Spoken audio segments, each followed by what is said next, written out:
All right, so today we're going deep on Silvio Berlusconi. Yeah, A fascinating figure, really. absolutely.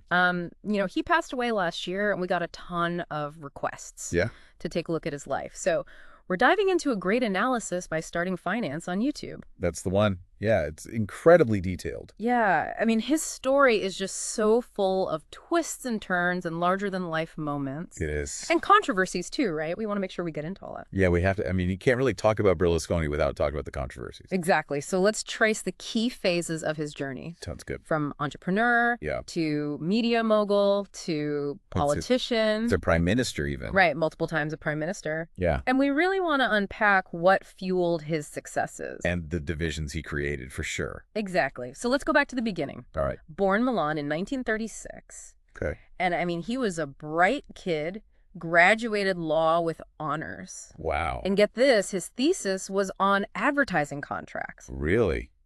Talk about foreshadowing. Right. It's like he was destined for a career in media. It's pretty amazing when you think about it like that. Yeah, and even before law school, he was entertaining on cruise ships. Oh, wow. So he was already comfortable in front of an audience. Exactly, honing those public speaking skills. Which, as we know, became so important later on. Absolutely. So you have this legal mind combined with this performer's charisma. It's a potent mix. It is. And then comes the move into real estate. Ah, yes, the beginning of the empire. Right. It was 1961. Milan was booming. So much opportunity. And Berlusconi started his construction business. Smart move. Yeah, he saw the potential in the city's growth, and he had a really important connection. His father. Yeah, Luigi Berlusconi was a bank official at Banca Rossini.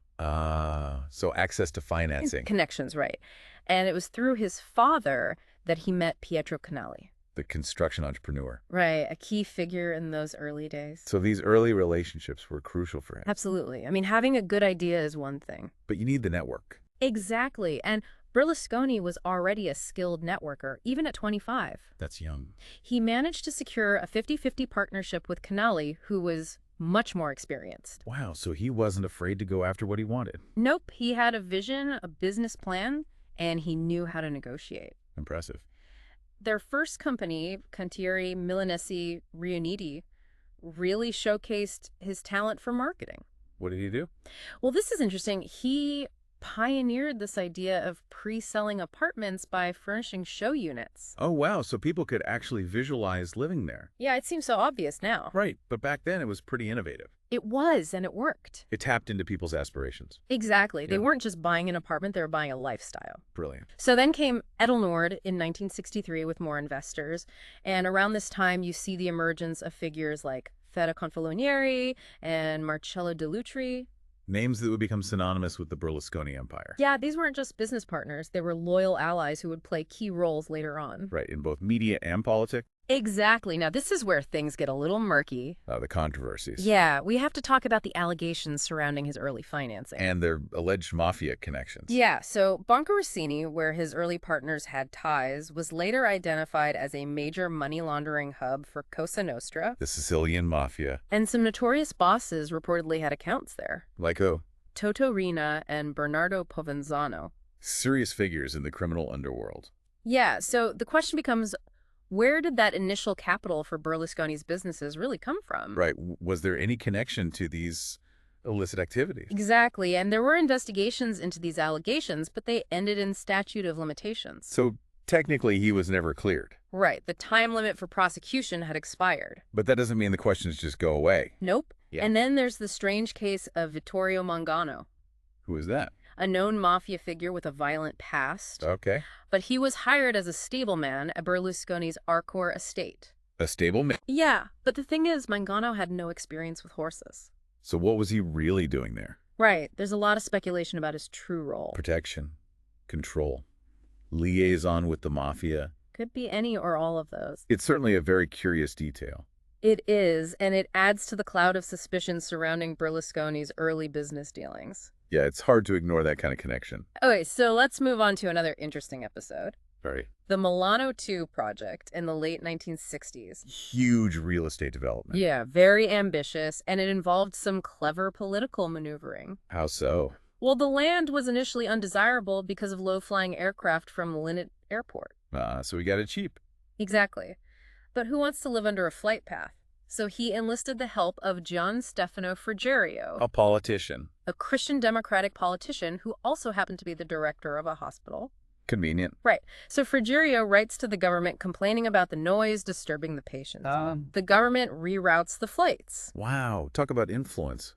Right. The value of Berlusconi's land skyrockets. That's a pretty savvy move. It was, and it really highlights the close relationship between business and politics in Italy at that time. Yeah, I mean, the starting finance video even quotes Berlusconi saying it was almost impossible to do anything without paying politicians. Although he always denied any specific instances of bribery. Right, but it speaks to a system where those lines were often blurred. Exactly. So Milano II and later Milano III cemented his status as a major real estate developer. He was on his way. But he had even bigger ambitions. The media world. Yeah, in 1978, he acquired Telemilano Cavo almost by chance. Really? Yeah, the previous owner had debts. So he swooped in. He saw the potential. And that law thesis on advertising contracts was about to come in handy. Big time. He renames it Telemilano and then launches Canale 5 in 1980, followed by Italia 1 and Rete 4. The building blocks of a media empire. Exactly. He starts aggressively acquiring smaller local TV stations and rebranding them. But there was a problem, right? Yeah, private national broadcasting was restricted in Italy. The state broadcaster RAI had a monopoly. But Berlusconi finds a loophole. What did he do? He creates a de facto national network by simultaneously broadcasting the same recorded programs to all these local stations. So he was technically following the rules? Sort of. It was brilliant, but definitely pushing the boundaries. Logistically, that must have been a nightmare. Yeah, trains, planes, helicopters, whatever it took to get those tapes distributed. Talk about dedication. It paid off. Big time unified programming meant higher quality shows, larger audiences, and way more advertising revenue. He could now compete with RAI head on. And he understood the power of national reach for advertising. Yeah, he made it more attractive for businesses to advertise with him. And he went a step further and created his own advertising agency, Publitalia. So he controlled the whole process. Exactly, from content creation to ad sales. Smart. And he offered businesses way more flexibility than RAI did with their limited and expensive carousel spots. What kind of flexibility are we talking about? Like payment terms, for example, you could pay after 6 months, or even a royalty based on sales. Wow, that's unheard of. It was, and it made him very popular with advertisers. So he was shaking things up. Big time. And he also drew inspiration from U.S. television for lighter, more entertaining programming. A contrast to RAI's often stuffy style. Yeah, he knew what audiences wanted. And his advertising revenue exploded in the late 80s. But then came the inevitable clash with the law. Oh, right. In 1984, his channels were blacked out. It looked like his empire was crumbling. A huge setback. But this is where things get really interesting. What happened? Bettino Craxi, the leader of the Socialist Party, intervened. Why would he do that? Well, the allegations are that Berlusconi paid a massive bribe, around 22 billion lire. Wow. That's a lot of money. It was, and in return, Craxi pushed through laws legalizing private national broadcasting. So Berlusconi's empire was saved. And became even stronger.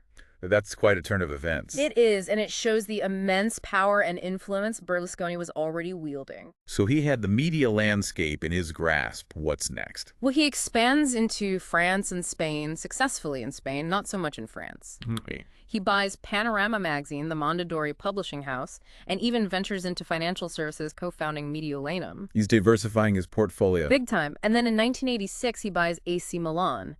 The football club. Yeah, and the analysis suggests this wasn't primarily about profit. Really? The club often operated at a loss under his ownership. So what was the motivation? Image enhancement. Using the popularity of football to boost his public profile. Exactly. He was very involved with the team. They had huge success, winning tons of trophies. Yeah, AC Milan was a powerhouse in those days. And Berlusconi used that platform for self-promotion. I remember those dramatic arrivals at the stadium with helicopters. It was something out of a movie. It was pure spectacle. And it worked. He was building this image of a winner, a successful leader. Which would be very useful for his political ambitions. Exactly. But even in football, there were controversies. Like what? The inflated transfer fee for Gianluigi Lentini allegations of undeclared payments. More financial irregularities? Yeah, and then the sale of AC Milan in 2016 to a Chinese businessman with questionable funding. So even his exit from football was shrouded in suspicion. It was, and it raises questions about the true source of that money. Okay, so we're seeing a pattern here, right? Yeah, ambition, success, controversy, it's all there.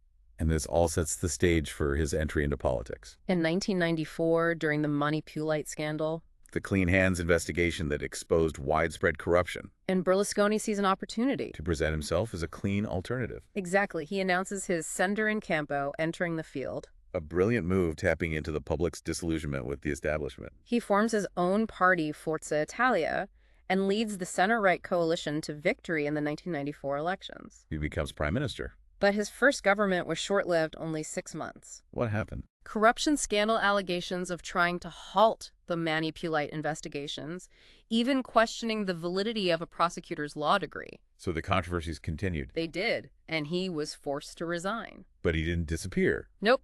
He remained a major figure in Italian politics despite facing numerous legal investigations. For financial crimes, corruption, even alleged mafia ties. Yeah, but he always managed to come back. He had a knack for that. In 2001, he wins the election again, promising tax cuts and higher pensions. And this time, his government lasts. It becomes the longest-serving government in the history of the Italian Republic. So he did achieve some stability. He did, and he implemented some significant economic reforms, too. Like the Biagi law to make the labor market more flexible. Yeah, but the consequences of that are still debated today. Makes sense. It's a complex issue. It is, but his popularity started to decline again. Why? Public dissatisfaction with some of his government's decisions. Like the Gelmini education reform. Yeah, and the handling of the 2008 financial crisis. Right, the economy was struggling. And then there were the controversies surrounding leggi ad personam. Laws tailored to benefit him or his companies. Exactly like the Gaspari law that prevented the closure of his Rate 4 channel. So he was using his power to protect his own interests. That's the perception, and it fueled public anger. And then the Bunga Bunga scandal. Yeah, those parties at his Arcor estate with young women. It made international headlines. It did, and it really damaged his reputation. Though he was acquitted of any wrongdoing. He was, but the damage was done. And he resigned in 2011. Followed by a technical government led by Mario Monti. So his political career was over? Not quite. He was convicted of tax fraud in 2013. His first definitive conviction. Yeah, he was sentenced to community service and banned from holding public office for 6 years. But even after that, he tried to stay relevant in politics. He did, but his influence was waning. And then he passed away last year. Leaving behind a vast business empire, Fininvest.